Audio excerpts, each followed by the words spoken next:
We are live in Kisumu, and to be precise, along Jaramogi Oginga Road, one of the busiest roads when talking about Kisumu City. What a wonderful, what a great day for Standard Media Group. Remember, we are celebrating the 1 year anniversary of KTN News. Remember, on Sunday it will be a big day when we launch the first 24-hour news channel. And of course, we will line up for you a lot of stories, or several stories from here in the Lakeside City. And we will start off in Migori, where CORD leader Raila Odinga led a team of CORD legislators in saying that they are going to launch a massive campaign to have the presidency on a rotational basis. They are saying we want the president to rotate from amongst the 42 tribes. He was speaking during the homecoming party of Suna East MP Junet Mohammed. Patrick Amimo with that story. The opposition team led by CORD leader Raila Odinga was in Migori County for the homecoming rally of Suna West lawmaker Junet Mohammed, who was among 8 MPs arrested last month over allegations of hate-mongering. The 8 lawmakers were later freed on cash bail. Their trial date has been set for August 1st.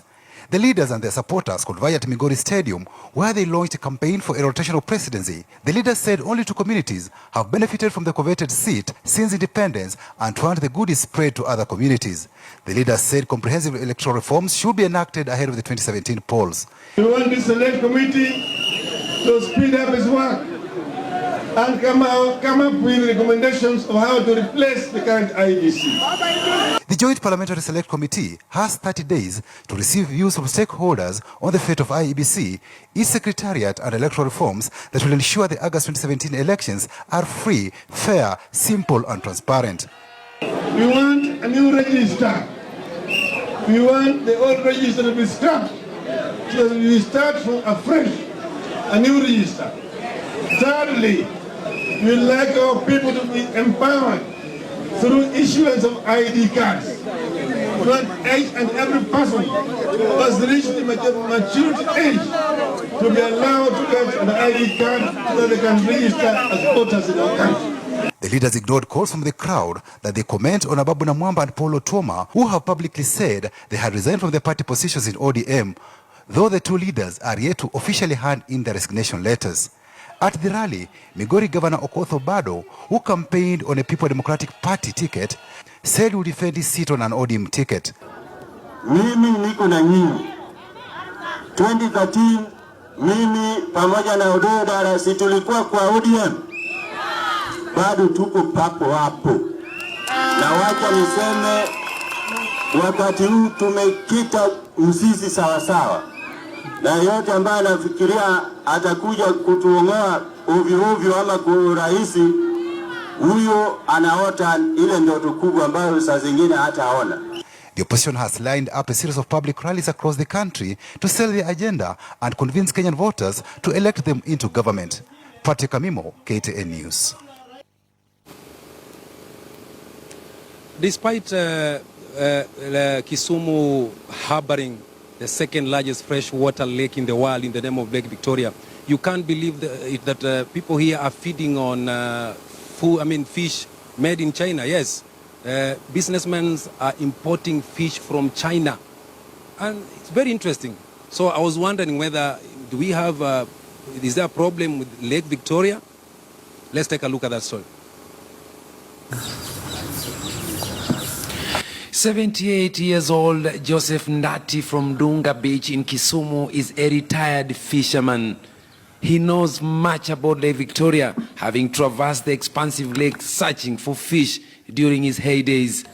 The old man has a rich history on Lake Victoria. Wakati ile hata ukikuja na sufuria ile umepika ugali, unaweka tu ndani ya maji na unapata samaki imeingia hapo ndani, unatoa, unaenda naye, unaenda kupika. Hata ukikuja na ndoani kidogo tu na ugali ukiweka kwa mdomo yake, unapata samaki inasika samaki saa hiyo, tena samaki mnono, si hii nyembamba mimi naona siku hizi. Huwezi kuhangaika. Experts and fishermen say the catch is getting smaller each day and the fish stocks in the lake are dwindling day by day thanks to human activities on the lake.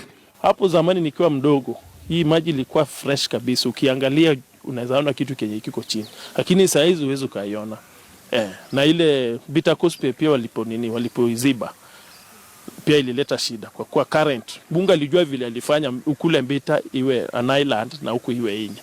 Sasa plan yenye walileta pale, sasa water current ilikuwa na flow ilizuiliwa. Indeed, Lake Victoria has become a dumping ground for waste material from some companies here in Kisumu. An example is the highly polluted river Wigwa in Dunga that flows to the lake.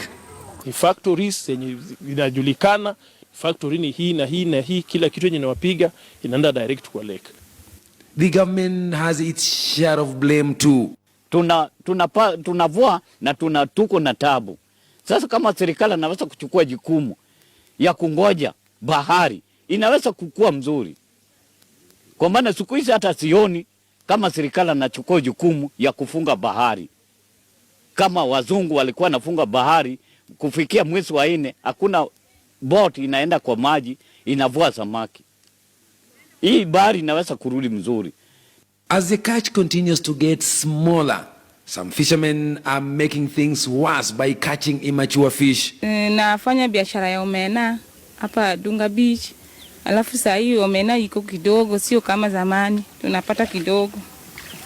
Bei imepanda kidogo kwa sababu kuna kitu kingine iko hapa kwa maji inaitwa Ford. Saa ndio inafanya saa hii samaki hakuna. And so critics are not surprised by the ever-increasing prices of fish in Kisumu, let alone the importation of that commodity from China. Rashid Ronald, KTN News, Kisumu, in the county of Kisumu. That's what we have for you from the lakeside city of Kisumu, at least for now. And remember, later on in the same bulletin, the language master, I call him the language master, Willis, will also be coming to you live from the same set where I am at the moment. Back to you, Betty.